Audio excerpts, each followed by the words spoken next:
PG welcome see you in PG point. So आज के session में हम आपसे बात कर रहे होंगे जो आपका बीएड सेकंड सेमेस्टर का नए आपका CSGMU का जो सिलेबस आया है उसके विषय में थोड़ा सी चर्चा करेंगे, फिर आपसे सब्जेक्ट कॉम्बिनेशन से संबंधित थोड़ी बात करेंगे, इसलिए वीडियो के अंत तक बने रहिएगा।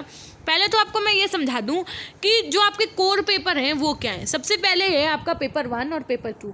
पेपर 1 में आपको एक पेडागोजी ऑफ स्कूल सब्जेक्ट 1 लेना होगा, पेडागोजी ऑफ स्कूल सब्जेक्ट 2 लेना होगा। जो आपका 25 नंबर होगा वो इंटरनल होगा, 75 नंबर जैसे आप अभी पेपर दे के आ रहे हो फर्स्ट सेमेस्टर के वैसे ही होंगे, ठीक है। 25 मार्क्स का आपको प्रैक्टिकल वगैरह होगा, ये है ना, उसके लिए आप एग्जाम्स दे रहे होंगे, फाइल्स बना रहे होंगे। टीचिंग का तो अलग ही सीन होता है, लेसन प्लान्स वगैरह जो आपकी अटेंडेंस होती है उन सबसे रिलेटेड मार्क्स होते हैं आपके, है ना। सबसे पहले आपको एक बात पर विशेष ध्यान होगा, students have to select any 2 pedagogy papers from the following groups A, B and C। आपके पास कितने ग्रुप होंगे? A होगा, B होगा और C होगा। इन 3 ग्रुप से आपको कितने सब्जेक्ट चूज करने? 2 करने। कौन से करने? एक आपको करना है पेपर 1 के लिए, एक आपको करना है पेपर 2 के लिए। मैम हम कैसे सेलेक्ट करेंगे? हमने कहा बस यही तो आपको ध्यान रखना है। कैसे? देखो, ग्रुप A में आपके पास 3 सब्जेक्ट्स हैं, physical science, computer science, social science, ठीक है। ग्रुप B में आपके पास pedagogy of biological science, pedagogy of the teaching mathematics, pedagogy of Hindi, pedagogy of English, pedagogy of Sanskrit, pedagogy of Urdu. और जो ग्रुप C वाले बच्चे हैं उनके पास क्या है? Pedagogy of commerce, pedagogy of home science, pedagogy of fine arts and pedagogy of music, ठीक है। तो ये हो गए आपके 3 ग्रुप, इनमें से आपको 2 पेपर सेलेक्ट करने, और सबसे ज़्यादा बच्चों को कन्फ्यूजन इन्हीं दोनों पेपर को सेलेक्ट करने में हो रही है, ठीक है। अभी हम आपको इसका भी तरीका बताते हैं कि क्या एक्चुअल में तरीका अपनाना है आपको, फिर आपको सिलेक्ट करना है कोर्स को, है ना।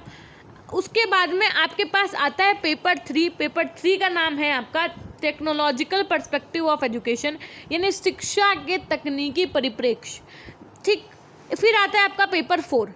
पेपर 4 जैसे आप लोगों का बीएड फर्स्ट सेमेस्टर में था, जिसमें आपने किसी बच्चे ने समावेशी लिया, किसी ने मूल्य एवं शांति लिया, किसी ने जेंडर स्कूल एंड सोसाइटी लिया, सेम वैसे ही आपके पास यहाँ पर भी पेपर 4 के लिए 3 सब्जेक्ट्स होंगे। एक होगा आपके लिए पर्यावरणीय एजुकेशन शिक्षा, यानी कि एजुकेशनल एजुकेशन। एक होगा आपका ह्यूमन राइट्स एजुकेशन, मानव अधिकार शिक्षा। एक होगा आपका एजुकेशन फॉर हैप्पीनेस, है ना। ये 3 पेपर हैं। इन 3 में जो आपका मन हो वो आप सेलेक्ट कर सकते हो, लेकिन इसमें भी देखो एक बात का विशेष ध्यान रखिएगा, कभी कभी ऐसा मानते हैं, वैसे ऐसी राय है कि आप वही सब्जेक्ट सेलेक्ट करिए जो आपके कॉलेज वाले आपको दे रहे हो। आप उनसे जिद नहीं करिए कि नहीं सर हमको यही वाला चाहिए, आपके कॉलेज में जो चल रहा है, आई डोंट केयर। ये सब नहीं करना है। क्यों? कभी कभी जैसे यूनिवर्सिटी से पेपर आया, पता चले सब बच्चों ने ह्यूमन राइट्स एंड एजुकेशन भरा, आप एक इकलौते हैं जिन्होंने एनवायरमेंट भर दिया, ठीक है। उसके बाद में जब यूनिवर्सिटी से पेपर आया तो पता चले सारे ह्यूमन राइट्स के आ गए, इन्वायरमेंट का एक भी नहीं आया। ये टीचर के डिस्ट्रीब्यूशन करने में कोई दिक्कत आ गई, है ना, तो वो फिर वहाँ पे आपके लिए बाधा आ जाएगी। इसलिए यहाँ पर सिर्फ नाम के लिए लिखा हुआ है, चूज़ करना है आपको अपने अकॉर्डिंग, लेकिन जो आपके कॉलेज में मैक्सिमम बच्चों के पेपर में सेलेक्ट किया जा रहा है आप वही लीजिएगा। जैसे कुछ बच्चों में इंक्लूसिव था तो आपने देखा होगा कि कॉलेज के सारे बच्चों में इंक्लूसिव था। ऐसा नहीं था कि 2 बच्चे वैल्यू एंड पीस लिए बैठे, 3 बच्चे डंडल लिए बैठे, 4 बच्चे क्या लिए बैठे हैं, बोलो, समावेशी शिक्षा, ऐसा नहीं था ना। तो बस उसी के अनुसार देखो, हम सच्चाई बता रहे हैं आपको, इसी के बेसिस पे आपको ये काम करना है। इनमें से कोई एक पेपर सेलेक्ट करना है, यानी जो कॉलेज बताएगा वो कर लेंगे मैम, हमने कहा वही करना है। तो पेपर 3 पे बात हो गई, पेपर 4 पे बात हो गई। उसके बाद में देखिए ज़रा 4 वीक्स की आपकी टीचिंग कब लगेगी? यहाँ अभी बहुत बच्चे कहते हैं मैम टीचिंग नहीं लगी, तो अब लगेगी टीचिंग। जी हाँ, सेकंड सेमेस्टर में 50 नंबर मिल रहे हैं टीचिंग बहुत अच्छे से करनी है आपको। अब टीचिंग में ही बहुत सारी चीज़ें होती, क्या चीज़ें होती हैं ये हम आपको वीडियो के माध्यम से बीच बीच में बताते रहेंगे। उसके बाद में है आपका प्रोफेशनल डेवलपमेंट। जैसे इस बार एग्जाम्स नहीं हुए आपके इनके, वैसे ही अब भी नहीं होने वाले हैं। फर्स्ट सेमेस्टर से आपको एक सीख मिल गई है कि जो आपके ये पर्सनल जो ग्रेडिंग सब्जेक्ट्स हैं इनके यूनिवर्सिटी की तरफ से तो पेपर हुआ नहीं है फर्स्ट सेमेस्टर का आपका, तो इसका भी नहीं होने वाला है, ठीक है। तो टोटल एग्जाम और टीचिंग मिला करके आपके कितने नंबर हो जाएंगे? 450 मार्क्स हो जाएंगे टोटल, ठीक है। अब मैं पेडागोजी की बात करूँ तो बहुत टेंशन है। हमने कहा समझो बात को, हमने कहा देखो, हमने कहा प्राइमरी जब आप टीचर बनने जा रहे होगे, है ना, तो आपके लिए कहीं ये इंपॉर्टेंट नहीं है कि प्रेप सब्जेक्ट्स आपके क्या हैं क्या नहीं है। उसके बाद में बात क्या आती है मैम, हमने कहा आप पहले तो ये डिसाइड करो कि आप किस सब्जेक्ट के टीचर बनना चाहते हो। और एक बात ये भी समझ लो कि जैसे आपने इंटर में मान लो क्या लिया था, PCM लिया था, ठीक है। उसके बाद में आपने जब BSc किया तो BSc में क्या ले लिया आपने, BSc में भाई शुरू में तो तीनों ही सब्जेक्ट्स, भाई कुछ बच्चे क्या करेंगे जो PCM वाले हैं वो क्या ले लेंगे, फिजिक्स केमिस्ट्री मैथ तो शुरू में सब रहेगा।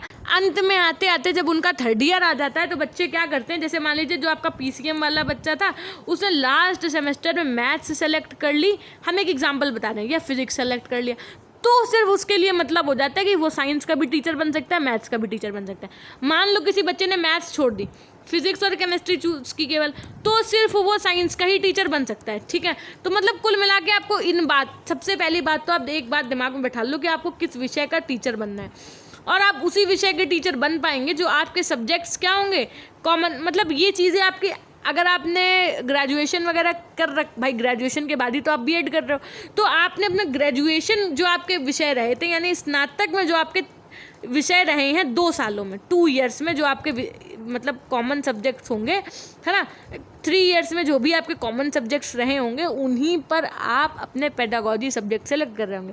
जैसे अगर आपके पास तीनों सब्जेक्ट में कॉमन मैथ्स रहा है, तीनों सब्जेक्ट में कॉमन बायो रहा है, तो आप बायो पेडागोजी लेंगे और साथ में फिजिकल एजुकेशन लेंगे। और एक बात और ध्यान रखिएगा, आप अपने जो आपके डिपार्टमेंट, पहली बात तो आप लोग इतनी चिंता ही नहीं करो, ये चिंता आपकी जायज़ है करना, लेकिन जो आपके कॉलेज वाले हैं, जो आपके डिपार्टमेंट के HOD है ना, आप उनसे कहिए जाकर कि सर मेरे सब्जेक्ट ग्रेजुएशन में ये हैं, तो जब आपका एग्ज़ाम फॉर्म फिल हो रहा होगा ना, तो वो टीचर ही आपको बताएंगे कि बेटा आपका पेपर 1 ये है, पेपर 2 आपका ये है। सो इतनी ज़्यादा टेंशन नहीं लो, ज़्यादा घबराओ नहीं कि मैम हम क्या करें। लेकिन हाँ, एक बात ये भी समझ लो कि पता चले आपके ग्रेजुएशन और उसमें आप केमिस्ट्री के टीचर हो और आप यहाँ आकर के इंग्लिश पेडागोजी ले लो, है ना, ये नहीं करना है आपको, वरना फिर आप नुकसान हो जाएगा, फिर आगे चल करके प्रॉब्लम्स क्रिएट हो जाएंगी।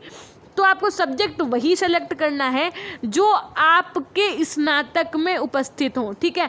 एक सब्जेक्ट तो आपको वही चूज़ करना है जिसके आप टीचर बनना चाहते हो, जो आपके ग्रेजुएशन में हो एक्चुअल में।